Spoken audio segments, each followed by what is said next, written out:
Imaginez, mes chers auditeurs de Big Format, que vous voyagez à travers le temps, guidés par la voix d'un conteur amazigh, témoin d'un siècle d'histoire. Dans ce récit, nous dévoilons la vie d'un homme, Youssouf ibn Tashfin, un guerrier, un leader, une légende, un homme dont la vie et les triomphes résonnent encore, comme un écho puissant à travers les dunes du temps. Qui était Youssouf ibn Tashfin? Ce nom, gravé dans les annales de l'histoire, évoque l'image d'un guerrier berbère devenu prince des musulmans. Né dans les plaines austères de l'Afrique du Nord, Youssouf grandit dans une époque où les tribus berbères étaient à la croisée des chemins, entre tradition et conquête. Youssouf ibn Tashfin, un esprit aussi vaste que les déserts qu'il a traversés, s'est rapidement démarqué par son intelligence, sa stratégie militaire et son profond engagement envers l'islam. Son ascension est un mélange de bravoure et de sagesse, forgeant un empire qui s'étendait bien au-delà des frontières de l'Afrique du Nord. Sous la bannière de Youssouf ibn Tashfin, les armées berbères ont réformé l'Andalousie, ramenant l'ordre et la prospérité dans une terre déchirée par les conflits. Sa vision a transformé non seulement le paysage politique de la région, mais aussi son tissu culturel et religieux. Deux figures emblématiques, Youssouf ibn Tashfin et Salah al-Din al-Ayyubi, partagent des similitudes frappantes. Tous deux étaient des guerriers de foi, des stratèges hors pair et des unificateurs de peuples divisés. Leurs vies sont des témoignages de la résilience et du pouvoir de la volonté. La bataille de Zalaka, un nom qui résonne comme un tonnerre dans l'histoire. C'est ici que Youssouf a démontré son génie militaire, défiant les forces chrétiennes en un affrontement épique. Cette bataille n'est pas seulement une victoire sur le champ de bataille. Elle symbolise la résurgence de l'islam dans la péninsule ibérique. Alors, mes chers auditeurs, pourquoi Youssouf ibn Tashfin est-il l'un des dirigeants les plus déterminants de l'histoire islamique? Sa vie est une saga de courage, de conviction et d'une vision qui a transcendé les générations. Sa lutte, son empire, son héritage, tout cela fait de lui un phare dans l'obscurité de l'histoire, illuminant la voie pour ceux qui cherchent à comprendre la complexité et la grandeur du passé. Mes chers auditeurs de Big Format, l'histoire commence maintenant.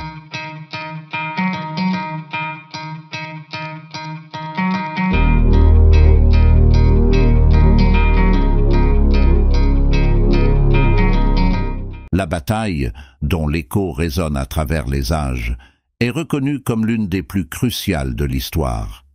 C'est dans cette atmosphère de grandeur historique que nous retrouvons Abu Yaqub Youssef ibn Tashfin ibn Ibrahim, une figure marquante née dans les derniers moments du siècle Hijri, précisément en l'an 1009 de notre ère. Son enfance se déroule au sein de la tribu Lamtouna, une communauté fière qui a établi ses racines entre les terres actuelles de la Mauritanie, de l'Algérie et du Maroc. Youssef ibn Tashfin grandit dans l'immensité du désert, un lieu où le sable et le ciel se rencontrent à l'horizon infini. Cet environnement est imprégné d'une profonde spiritualité et de principes chevaleresques.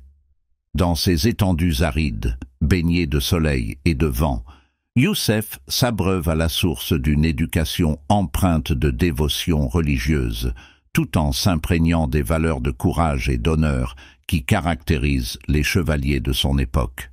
C'est dans cette forge du caractère et de la foi que le jeune Youssef se prépare à laisser son empreinte dans l'histoire. Durant la jeunesse de Youssef ibn Tashfin, un personnage marquant émergea, façonnant le destin des tribus berbères du désert. Il s'agit du cheikh et prédicateur Moudjahid Abdullah bin Yassin.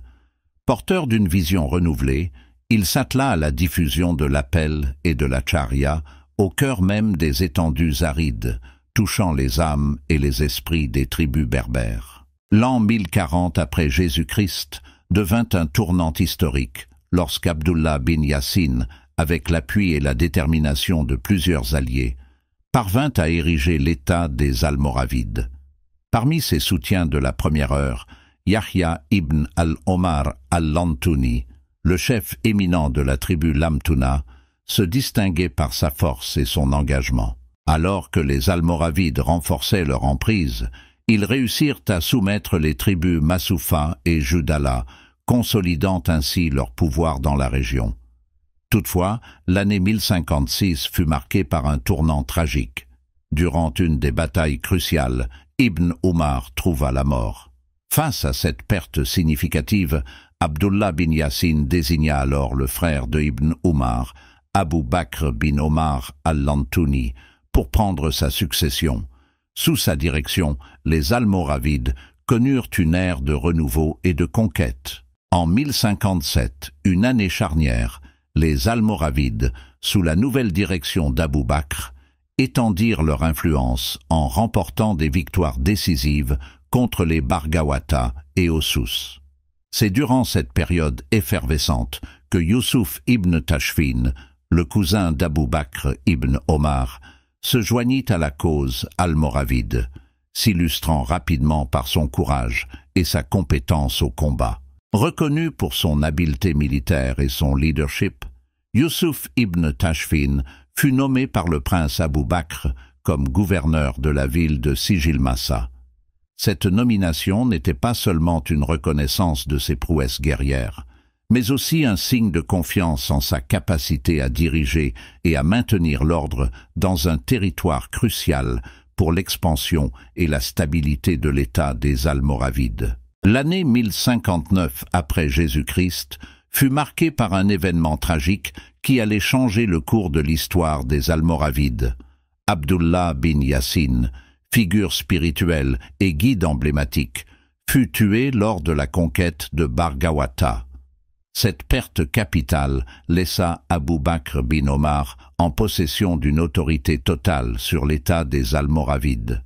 Reconnaissant l'ampleur de son nouveau rôle, Abu Bakr s'attribua le titre prestigieux d'émir des musulmans, titre qui devint par la suite le symbole officiel de la souveraineté au sein de l'État almoravide. En l'an 1060, après la conquête victorieuse de la ville d'Agnac, Abu Bakr bin Omar scella une alliance stratégique en épousant Zainab Nafzawiya, la femme la plus influente et la plus riche de la région. Cependant, la vie en ville pesait lourdement sur Abu Bakr, un guerrier du désert dans l'âme.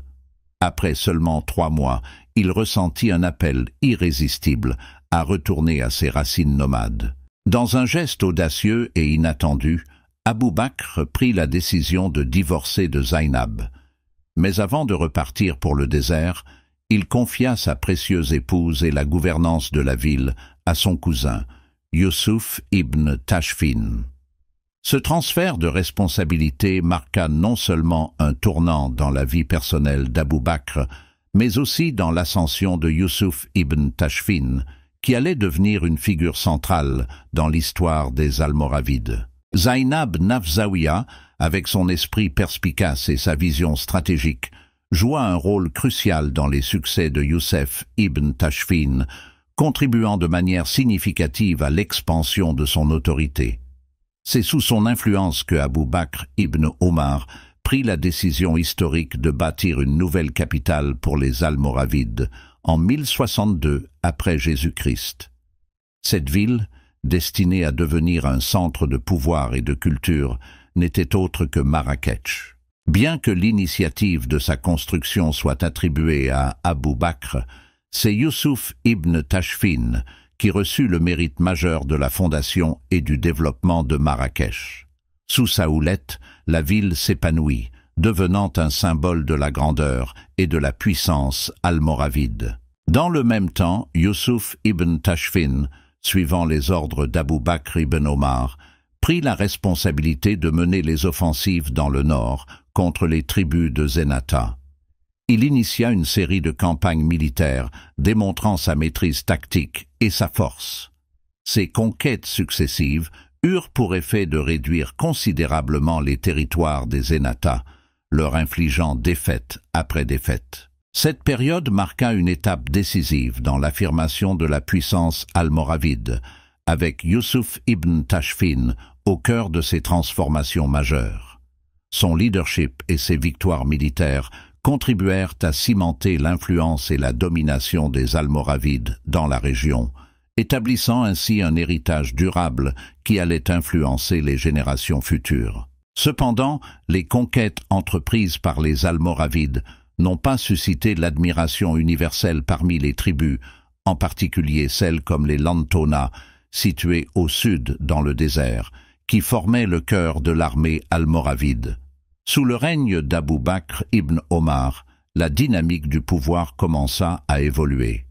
Abou Bakr, reconnaissant l'habileté et la loyauté de Youssouf ibn Tashfin, le nomma comme son adjoint pour gouverner le nord du Maroc dès 1065 après Jésus-Christ, tandis qu'il se concentrait sur la maîtrise du désert du Sud pour contrer toute rébellion.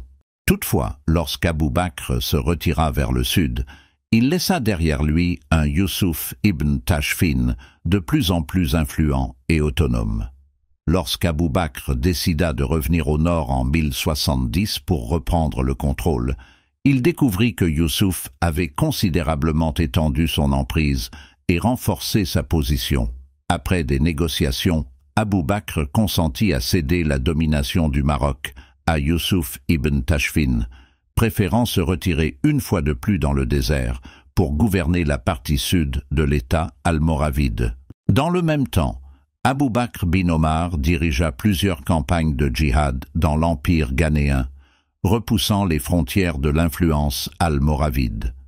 En 1076, il réussit à conquérir de vastes portions de leurs terres, jouant un rôle clé dans la propagation de l'islam au-delà des frontières méridionales du Sahara, s'enfonçant profondément dans le cœur de l'Afrique. Le destin d'Abou Bakr ibn Omar prit un tournant tragique en 1018, lorsqu'il fut tué au combat, un événement qui marqua son martyre dans l'histoire des Almoravides. Suite à sa disparition, le contrôle du désert et de l'ensemble du territoire almoravide passa entre les mains de Youssouf ibn Tashfin. Sous sa direction, l'État almoravide connut une unification sans précédent, s'étendant du nord du Maroc jusqu'aux rives lointaines des fleuves Sénégal et Niger au sud extrême. Dès son accession au pouvoir, Youssouf ibn Tashfin entreprit une série de campagnes militaires pour consolider son autorité sur les petits États et royaumes fragmentés du nord du Maroc. En 1077, il s'empara de Tanger, puis étendit son influence sur le territoire de Zenata, prenant Oujda et Tlemcen en 1008. Sa conquête continua jusqu'à Alger, qu'il occupa en 1018, où il ordonna la construction de la Grande Mosquée, un édifice qui reste aujourd'hui l'un des plus anciens et des plus importants monuments de la ville. Après avoir sécurisé ses frontières orientales, Youssouf ibn Tashfin acheva son entreprise unificatrice en conquérant Ceuta en 1018. Cette victoire marqua l'unification du Maroc dans son intégralité et la majeure partie de l'Afrique du Nord, plaçant ces vastes territoires sous son commandement éclairé. Son règne fut caractérisé par une expansion territoriale significative, une consolidation politique et une unification culturelle et religieuse. Sous la direction de Youssouf ibn Tashfin, l'État almoravide s'éleva pour devenir l'un des plus importants et des plus vastes pays du Maghreb islamique. Cependant, à cette même époque, l'Andalousie du Nord traversait une période de troubles et de désordre profond. La région, jadis unifiée, était désormais fragmentée en plusieurs petits royaumes, chacun dirigé par des rois locaux, et chaque grande ville devenait un État indépendant. Cette division affaiblissait considérablement les musulmans, offrant au roi d'Espagne l'opportunité de lancer des offensives répétées. La vulnérabilité de ces petits États était telle que plusieurs d'entre eux se virent contraints de payer un tribut annuel au roi de Castille, dans une tentative désespérée de maintenir une paix précaire. Cette situation perdura jusqu'à ce qu'Alphonse VI, roi de Castille et de Léon, réussisse à s'emparer de Tolède en 1085. une ville alors considérée comme le bastion le plus puissant des ambassadeurs andalous. La chute de Tolède marqua un tournant dramatique, entraînant la perte successive de nombreuses villes et châteaux islamiques. Face à cette crise croissante, de nombreux rois des petits royaumes andalous, accablés par le désespoir, envoyèrent des lettres implorant l'aide de l'État almoravide au Maroc. Ces appels désespérés étaient adressés à leurs dirigeants, Youssouf ibn Tashfin, dans l'espoir qu'il pourrait offrir un soutien crucial pour renverser la tendance défavorable qui menaçait l'existence même de l'Andalousie musulmane. Parmi les rois des petits royaumes andalous, Al-Mu'tamid ibn Abbad, le souverain de Séville, jouait un rôle de premier plan. Il avait jadis formé une alliance avec Alfonso VI et l'avait aidé à conquérir Tolède. Cependant, Alfonso, dans un acte d'arrogance, exigea une augmentation du tribut versé par Séville. Pour collecter cet argent, il envoya son ministre juif à Séville, une action qui indigna profondément les musulmans et offensa Al-Mu'tamid ibn Abbad.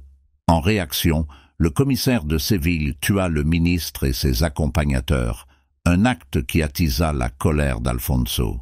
Alfonso VI, déterminé à éliminer les royaumes musulmans fragmentés d'Andalousie, forma une alliance avec Sancho Ier, roi d'Aragon, le roi de Navarre et le gouverneur de Barcelone. Il mobilisa une immense armée et commença à conquérir les villages musulmans un par un, se rapprochant dangereusement des frontières de Séville. Ils mirent à feu et à sang les villages environnants et imposèrent un siège à la ville. Puis, tournant leur attention vers l'est, ils assiégèrent la ville de Saragosse. Face à cette menace grandissante, Al-Mu'tamid ibn Abbad, sous la pression de son peuple et des autres princes d'Andalousie, fit appel à Youssouf ibn Tashfin. Il lui demanda d'intervenir rapidement en Andalousie pour sauver la région, combattre Alfonso et protéger les musulmans. Al-Mu'tamid, dans un acte de désespoir, exprima sa volonté de perdre sa couronne plutôt que de voir Séville tomber sous la domination chrétienne, proclamant qu'il préférait être un simple berger sous les Almoravides plutôt que de régner avec Alfonso. En réponse, les Almoravides, menés par Youssouf ibn Tashfin, établirent un avant-poste fortifié à Al-Jazira al-Qadra, servant de base pour leurs forces venant du Maroc, marquant ainsi le début d'une nouvelle phase dans la lutte pour l'Andalousie. En l'an 1086 de notre ère, Youssouf ibn Tashfin, alors âgé de 70 ans, prit la tête d'une imposante armée almoravide et traversa la mer pour se rendre en Andalousie. À son arrivée, il fut rejoint par les troupes des royaumes musulmans d'Andalousie. Ensemble, ils se dirigèrent vers la ville de Badajoz, puis vers le champ de bataille d'Ascar, dans la plaine de Zalaka. Apprenant que Saragosse était assiégée, Youssouf ibn Tashfin se hâta de mener ses troupes à la bataille. La bataille de Zalaka, qui eut lieu en octobre 1086, correspondant à l'année 479 de l'Hégire, opposa l'armée almoravide, forte selon les sources islamiques, de 80 000 combattants, à l'armée espagnole comptant de 60 à 80 000 soldats. Avant le début des hostilités, Youssouf ibn Tashfin envoya un message à Alfonso VI, lui offrant le choix entre la conversion à l'islam, le paiement d'un tribut ou l'affrontement. Ce message ne fit qu'attiser la colère d'Alfonso, qui opta pour la guerre. Un accord fut conclu pour que la bataille se déroule un lundi, mais Alfonso, dans une manœuvre trompeuse, avança l'assaut au vendredi, jour sacré pour les musulmans, espérant les prendre par surprise. Dirigée par Al-Mu'tamid ibn Abbad, l'armée musulmane s'organisa en formation stratégique. À tribord, les forces étaient menées par Al-Mutawakkil, prince de Badajoz, soutenu par les troupes de l'Andalousie orientale. Au centre, l'armée d'Al-Mu'tamid, avec ses propres forces, formait le front de bataille. Derrière eux, les forces almoravides étaient divisées en deux parties. La première, composé de chevaliers berbères et de guerriers africains, était commandé par David ibn Aïcha, positionné pour soutenir le front mené par Al-Mu'tamid ibn Abbad. La deuxième section, une réserve dirigée par Youssouf ibn Tashfin lui-même, comprenait l'élite des Almoravides et sa garde personnelle, stationnée en embuscade derrière l'armée principale. Quant à l'armée espagnole, elle était divisée en deux flancs, un à tribord et l'autre à bâbord. La bataille s'engagea par une attaque soudaine de la cavalerie espagnole contre l'avant-garde musulmane. Les musulmans furent pris de court, et la majorité d'entre eux se replièrent vers la ville de Bius. Seul Al-Mu'tamid ibn Abbad et un petit groupe de chevaliers résistèrent, combattant avec acharnement, mais subissant de lourdes pertes.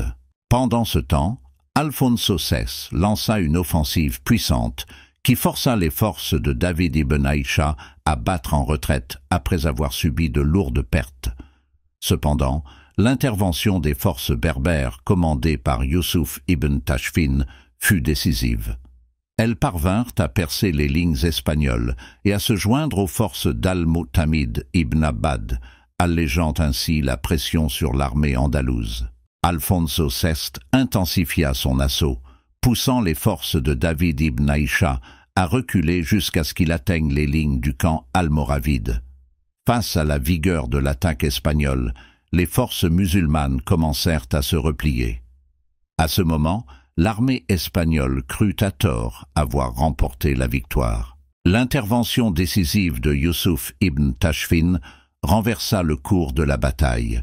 Avec une attaque surprise, il mena ses troupes contre les forces castillanes d'Espagne, semant le chaos dans leurs rangs.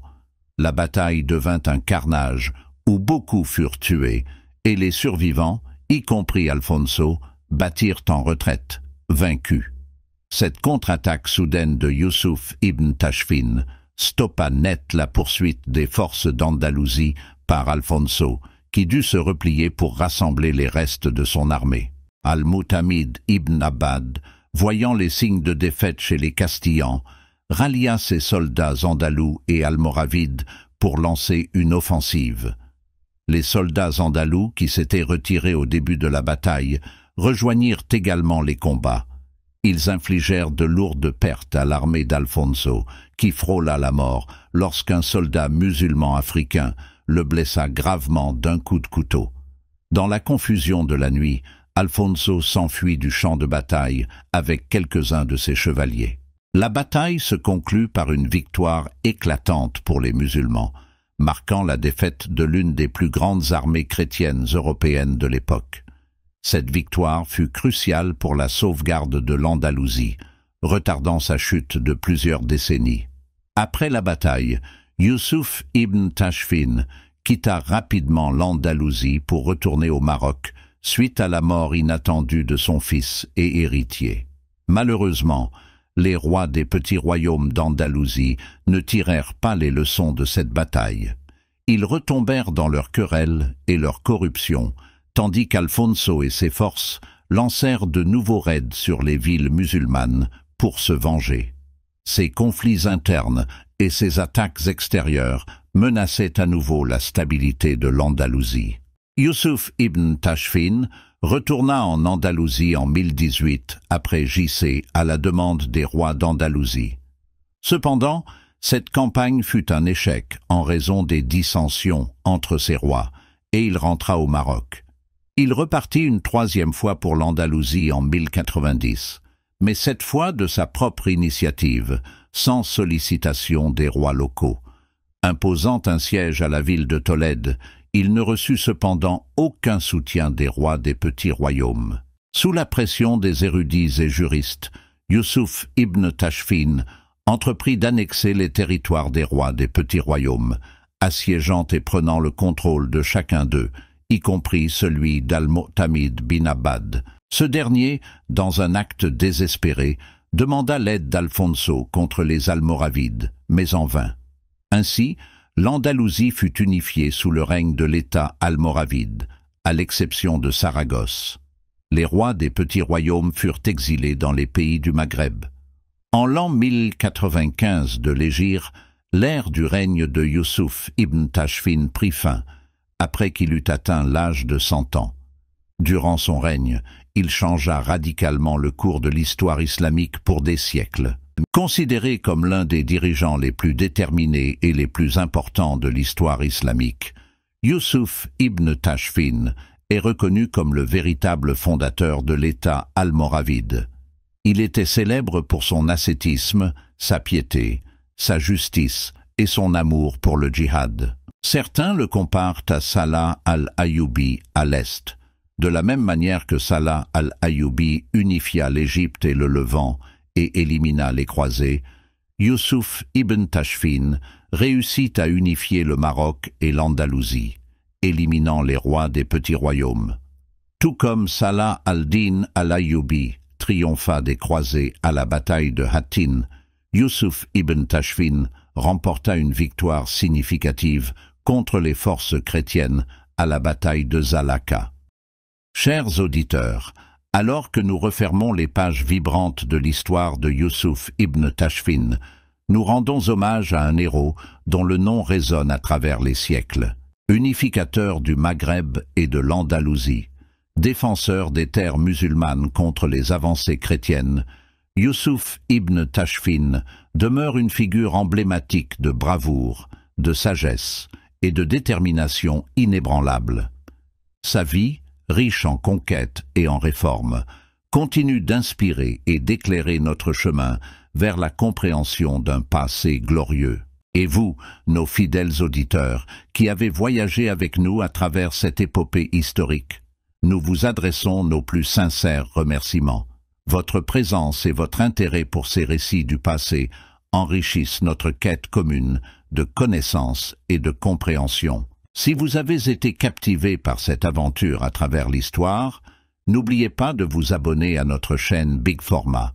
En vous abonnant, vous ne manquerez aucun de nos voyages fascinants à travers l'histoire, où les héros du passé prennent vie et les leçons de l'histoire illuminent notre présent. Rejoignez-nous dans cette quête incessante de savoir et ensemble, continuons à explorer les trésors cachés de notre histoire.